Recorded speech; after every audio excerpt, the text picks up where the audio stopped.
Pyetja radhës thot: Selam aleikum hoç, a është kusht kur ta lexojmë surën Bekare, ta lexojmë me zë të lartë që të mbrohet shtëpia apo bën edhe në vete? Dhe a duhet ta lexojmë të gjithën për një herë apo bën edhe me ndërprerje?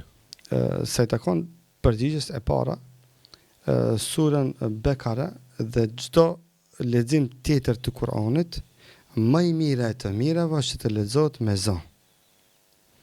Me zonë duke i lëviz buzë dhe duke i shqiptu shkronjat, që edhe veshi yt të ndëgjon, por kur kemi mirëkuptim me rrethin dhe vendin ku lexojmë, mundet pak edhe me zonë, matnar që ata të ndëgjojnë leximin e Kuranit, se Allah azza wa jall thot fastami'u lahu wa ansitu la'allakum turhamun. Kur të lexohet Kurani, ju ndëgjojeni atë dhe heshtni.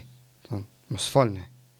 Kështu që Allah juve të bëjë rahmet, të mëshiroje.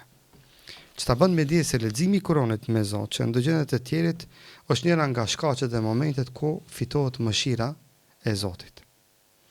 Kjo është e para. Po nëse s'mundesh me zë me lexu, dhe s'dan, së paku kur të lexojë Kur'an njeriu, duhet buzët të lëvizë. Që dhe me laçet dëshmojnë se janë shqiptuar shkronjat. Se nëse si lëviz buzët nuk konsiderohet leximi i Kuranit, sa është vetëm mendja tonë dhe nuk ka lexim. Leximi është me lexu, dhe me i Kuranit po flas. Dhe me i lëviz buzë që mi shqiptu shkronjat. Pa i lëviz buzë nuk mundet mi shqiptu shkronjat. Pa i shqiptu shkronjat, nuk mundesh me thonë që kam lexu Kur'an. Se nuk mundesh me thonë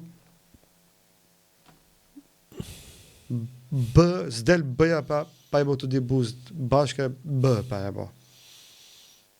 Bismillah, s'mundesh me e bo, bismillah ti në menë. Koroni sonë, shqiptu. Ka shkronja, ka shqiptime që kanë, çdo shkronja ka vendin e vetë, ajo është. Andaj, leximi i Koranit duhet bë duke i lëviz buzët së paku.